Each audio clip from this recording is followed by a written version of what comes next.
So now on to our topic for the day. This is the second in my series of the many faces of whatever religion we're going to be talking about. So I did Buddhism two weeks ago.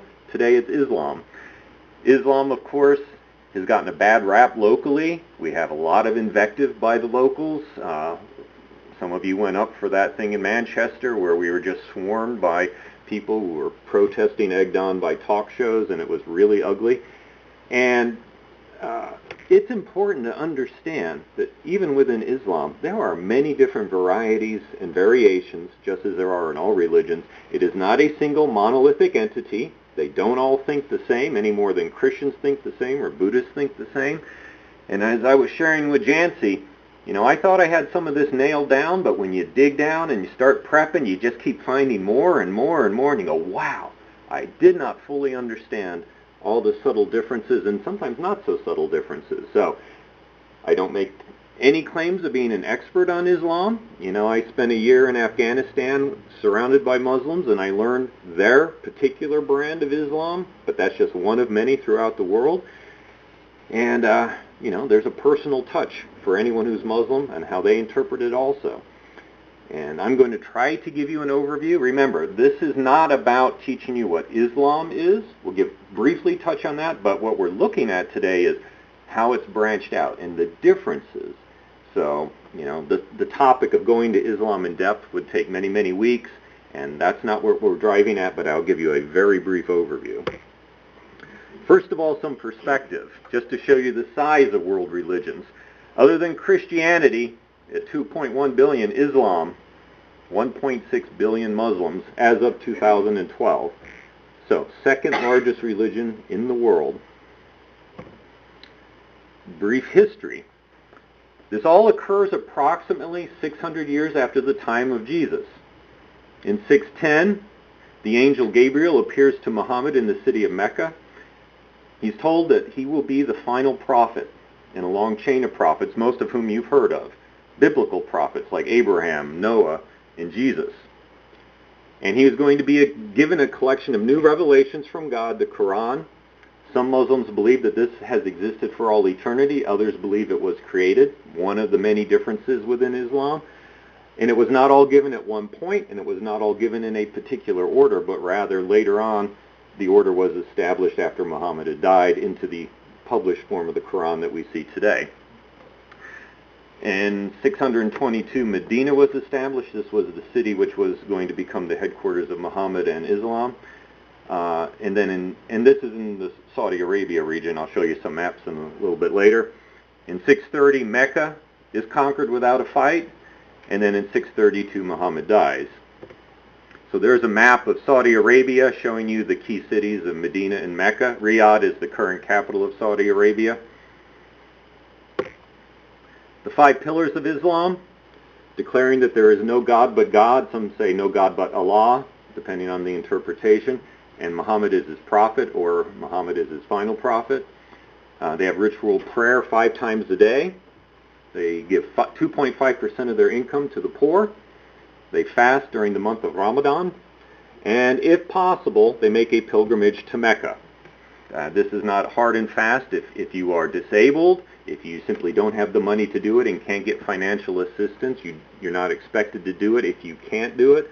But if possible, you're supposed to make one pilgrimage to Mecca. This is Mecca, and the center of everything is the Kaaba. This was supposedly built by Abraham with his son Ishmael. If you know your Bible history at all, Isaac had 2 sons, Isaac and Ishmael. Judaism comes off of Isaac, and then Islam comes off of Ishmael. And this structure here was, what did I say? Abraham had 2 sons. Okay, I'm sorry. You have to forgive me. Abraham had 2 sons, Isaac and Ishmael. And Abraham and his son allegedly built this, and this is the central area. Inside, there is allegedly a stone with a footprint of Abraham on it, as well as a stone that was supposedly brought down by Gabriel when Gabriel brought the Quran, and some people say it's a meteorite. In any case, this structure is the center of all. This is what Muslims face when they pray. You're supposed to face Mecca. They're actually facing the Kaaba. The history of Islam has 4 rightly guided caliphs or successors to Muhammad. And this is important because this line of succession is one of the major dividing points amongst the different types of Islam. And I will apologize if I don't say these names right. You know how I struggled with the Buddhist names, so we'll give it a shot. First of all, these 4 are called the 4 rightly guided caliphs. So it's Abu Bakr, one of Muhammad's original companions when Islam was first born. Umar conquered Palestine, Syria, Iraq, Egypt, and Iran, so it greatly extended the size of the land under Islam. Uthman, the son of Muhammad, twice. He actually married one of Muhammad's daughters. She died, and he married a second one. His committee is the one that compiled the Quran in the form that it is today. The Quran is organized by length of chapters or sections that were given to Muhammad, from largest to smallest. So it's not a chronological record, but rather it's done by size. And finally, Ali, cousin and son-in-law of Muhammad. He had a weak rule, according to some. Others consider him a paragon of virtue. But he was opposed by Muawiyah. I'm sorry, I'm not sure I'm saying that right. I'm probably not. Uthman's nephew. So we have actually a military confrontation and disagreement coming. And so the divisions began. The 2 major divisions are Sunni and Shiite, or Shia. Sunnis consist of somewhere between 84 and 90% of all Muslims in the world, and the Shiites, a large chunk of what remains, plus there's a few smaller ones. Some significant differences between the Shiites and the Sunnis, which you may not have heard of, probably haven't. I'm going to start on the right-hand side. The Shiites believe that imams are chosen by God. Imams are not just religious leaders, as the Sunnis think. They call them worship leaders. But these are people chosen directly by God, free from sin. They must be followed. Some of the writings that I encountered as I researched this suggested that they are above the angels, that they are second only to God in virtue and in justification of the teachings that they give to humans. And the Shiites believe that one of the 12 imams must be alive at all time. So the 12th imam never died and is currently in occultation, or in hiding. So never died, but rather is hidden from view right now, but is still alive, because one of the imams always has to be alive. Now on the Sunni side, an imam is a worship leader, can also refer to a recognized religious scholar or authority, but they do not believe in only 12 imams. They do not believe in occultation, or the hidden imam. And so right here you can see a very significant difference, and one that I only vaguely understood until I had to really dig into this research. This idea of 12 imams who are far above mere humans. They're not just worship leaders. They are essentially prophets from God and must be obeyed and must be listened to because they speak for God. So here's the divisions that began between the Sunnis and the Shiites on the history side. Those 4 rightly guided caliphs on the Sunni side are considered legitimate. On the Shiite side, they believe that these leaders must trace a direct lineage to Muhammad.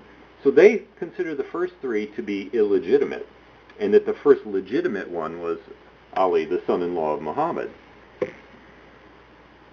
And so you see that now we're starting to branch out, and we have different lineages for the leaders of Islam. And I'm not going to try to say all the names, but as you look down on the right-hand side, Hassan renounced his claim. He was also from the lineage of Muhammad, and he didn't want to be a caliph. So he renounced it, lived off a pension, and said, this isn't for me. I do not want to lead the religion. But his brother Hussein did, and led a rebellion. Very, very important figure in the Shiite side of Islam. So Hussein heads out with an army, not really much of an army, of less than 100 people. Other Shiites had said that they would support him en route, but they never materialized. So he ends up with a very small group of people to go ahead and lead this rebellion, and he is killed at Karbala, a very, very important place in the Shiite Islam. And this battle and the death of Hussein is a key event in the emergence of Shi'ism. Shiites believe that Hussein knew he was going to die and his death was an act of redemption, much like Jesus. That you're going to see a lot of parallels between Christianity and Islam and even Islam and Buddhism later on. And really the bottom line is, as we have all these religions springing up around the world coming from humans, that you are going to see a lot of things that you go, hey, that reminds me of something in another religion. It speaks to the human need and the human desire and why religions exist. So the idea of someone dying as a redeemer is not exclusive to Christianity. So this is just a idea of how serious this is taken. This is Karbala, when skies wept blood. This battle and the death of Hussein is probably as significant as the death of Christ is to Christians. And so the Shiites have holy days that the Sunnis don't celebrate. And these 12 days essentially relive what happened leading up to the death of Hussein. And a parallel to Christianity is when people go through the Stations of the Cross in Jerusalem and retrace the last days of Jesus.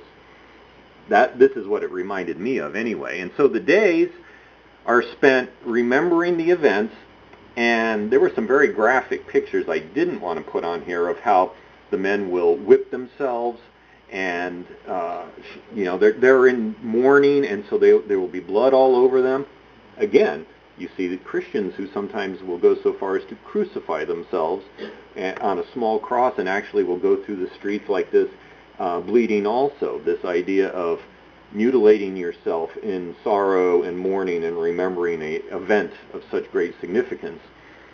So, the days 1 through 3 are the failed negotiations with Yazid. This is who he was rebelling against. Day 4 is the martyrdom of Hur al-Tamimi, the cavalry commander who had come over from the Sunni side to be with the Shiites. Day 5 is the martyrdom of 2 of Hussein's sister's sons. Day 6 is the martyrdom of Hussein's son. Day 7, Ali's nephew, who is preparing for a wedding, not with them at the time, hears of Ali's death. And day 8, kind of gruesome. Both arms of Ali's half-brother were cut off as he was trying to get water. They had been cut off and were without water these last 3 days, by the way. Days 9 and 10, Hussein and the soldiers are killed. His head is cut off and taken to Yazid. And this 10th day is known as Ashura. So this is a shrine that's been built at the site of his death. The shrine at Karbala, a Shiite holy site. Within the Shiites, there are divisions. The Twelvers are those who believe that these are the 12 imams. I'm not going to read off all their names, but that's the 12th one, Muhammad ibn al-Hassan, is the current imam. He's the one who's hidden. He's occulted. He will return with Christ. He'll be called the Mahdi, the savior of mankind and the redeemer of Islam. Now remember, the Sunnis the Sunnis believe that there will be a Mahdi, a figure at the end times also, but they don't believe it's this particular person who was born about 1,000 years ago and has been alive all this time in hiding. So there's a big difference there. But the Shiites also break off the rightful accession in different places. The Seveners, or Isma'ili, believe in a slight change at the 7th Imam. They believe Jafar designated someone other than his son to be his successor. So they don't recognize Musa. And the Seveners actually have 2 main divisions of their own. They also believe that there were many imams after the 12th, and the 2 divisions, the Bohras and the Naziris, again, more branches, more different imams, but here's one who's actually alive and identified. The Nazaris have a living imam, Aga Khan IV, the only Shia group that acknowledges an open, visible, living imam, and that's his picture. He actually lives in Britain. He's very rich. He raises racehorses. He's a businessman. He also contributes a great deal to causes for peace around the world. So it's easy to say, yeah, he's just some rich guy, fat and happy. But he also does a lot of work for peace. So I don't know much about him, but I found it very interesting that here's an actual living imam from one of the sects, and he's a wealthy entrepreneur in Britain. We have another group called the Fivers, the Zaydis. And again, a different point, this time at the fifth imam, where they recognize someone different. They recognize Zayd, son of Zayn. Zayn led a failed revolt against the Umayyad caliphs and retreated to the mountains of Yemen. So in the country of Yemen today, this is where you'll find some of the Fivers. And in fact, if you know anything about Yemen, you know it's engulfed in civil war right now. And this is a map I got showing areas where Al-Qaeda is active, those striped red lines. There's provinces seeking independence, the yellow ones, civil war in the orange ones. So most of these Fivers live in Yemen, 18 million of them. They don't believe that there's always been a living imam, and they don't believe in a hidden imam. Then you have the Kharijites. They believe that theirs is the only true version of Islam. They reject the infallibility of imams, and they reject the notion that all the imams have to come from the line of Muhammad. So they're actually much more democratic than they elect their imams. They support the right to revolt against any leader who has an incorrect interpretation of Islam. And they are centered in Oman, which is that flag up there in the corner. They used to be considered very strict, very puritanical, but supposedly today they're very, very similar to Sunnis. Then you have the Druze. If you remember our time in Lebanon, you often heard about the Druze. They come out of Sevenism, but they are the people of unity, or the Unitarians. These are the Muslim Unitarians. They really stress the unity of God. The idea that there's only one God, that's the unity of God. They are found in Syria, Lebanon, Israel, and Jordan. They do not have a religious hierarchy, and they don't have any clergy whatsoever. They don't perform the 5 daily prayers. They don't make the pilgrimage to Mecca, and they worship on Thursdays, not Fridays. And many Muslims do not consider them to be Muslim, but something else entirely. Sufism, or may have heard them called Sufis. This is Islamic mysticism. It is not a separate sect of Islam. So you could be a Sunni Sufi, or a Shia Sufi, or any of these others. Sufis seek a personal union with God. They are organized into orders or brotherhoods. I'll actually put a chart up later showing some of those.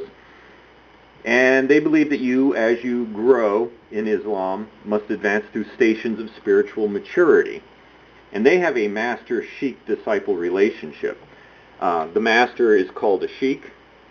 And this reminds me of the guru-student relationship, or the Zen master-student relationship. The idea that you find one person who's going to guide you.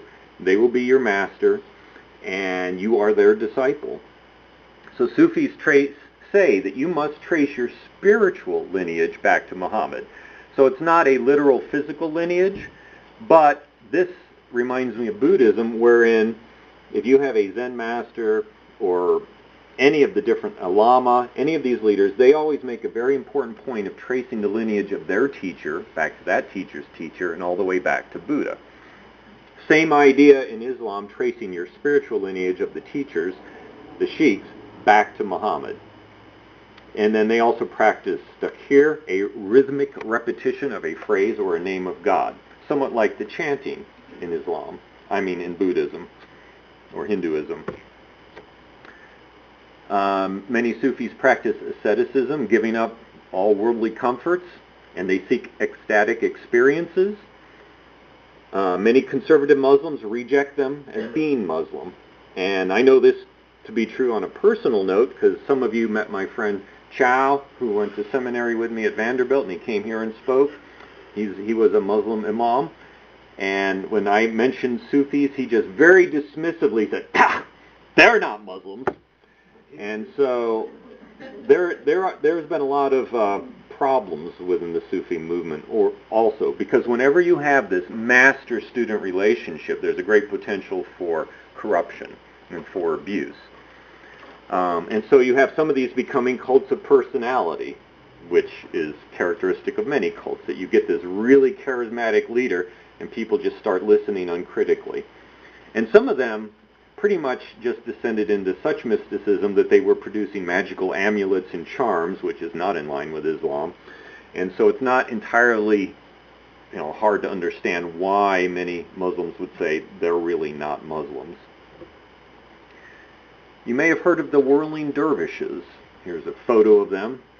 This is one type of Sufism. They don't all do this, but this is in the area now known as Turkey. It was declared illegal in 1925 except for the continuation of these dances. They have to be completely non-political, and so this is a good tourist attraction for Turkey, but as a movement it was declared illegal. And there's another picture. This is the Mevlevi order of Sufis. They were founded by the followers of Rumi. Some of you have heard of him, famous poet, jurist, and theologian.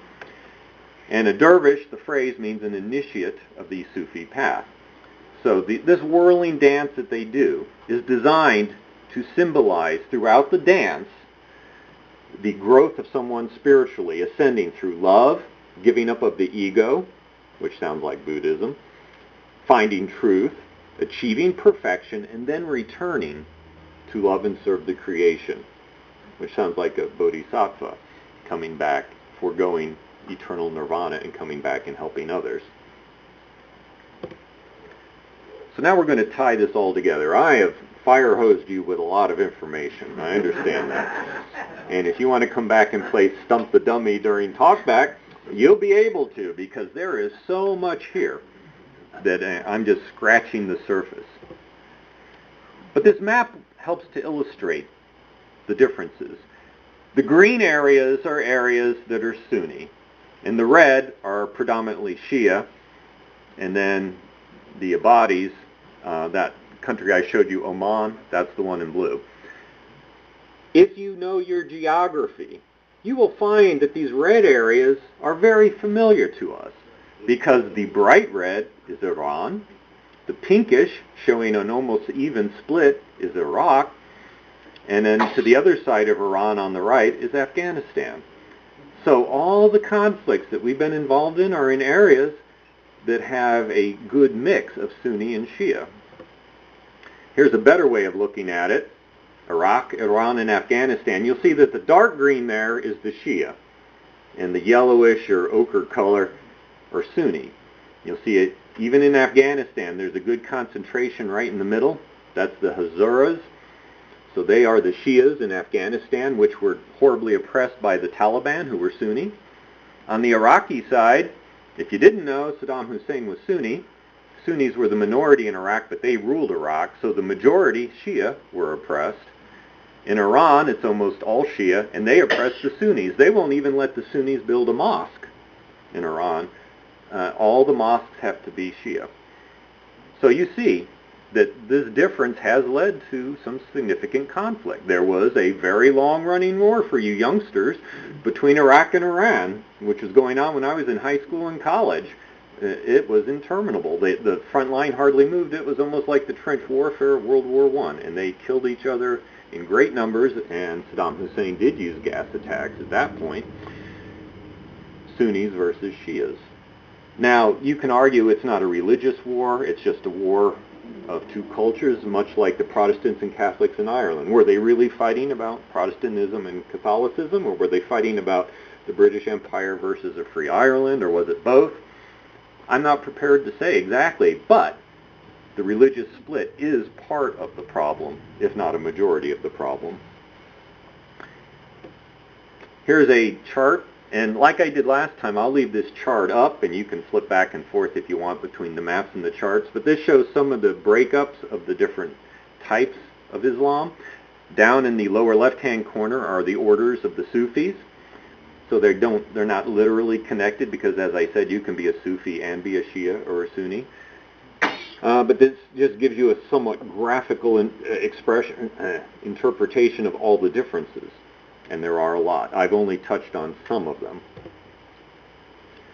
So in conclusion, I would say, while there is a great deal of variation, I would say there's probably less variation in Islam than there is in the types of Christianity or Buddhism, but the differences are still very significant, and the differences have caused turmoil.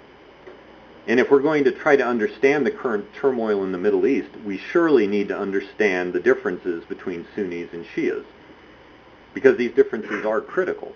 But the question is, how many of our leaders really understand the difference, or for that matter, how many of us understand the difference? Probably not many. I mean, I thought I did, but I didn't, not until I really went through this. So, during our talk back, I will do our very best to answer questions, but I'm sure you'll have questions I don't know the answers to. And I'm going to put a little spotlight on a visitor. In the back is Richard, who is Muslim and came because of the topic. He's new to the area. And I said, please correct me on pronunciations, correct me on any facts that I got wrong. I'm not too proud. We want to get this right. So we do have two visitors. Please say hi to them. And also, please take advantage of asking questions of me during talkback. I hope you can all stay for that. And I think this is not only interesting, but very important considering all that's going on in the world right now.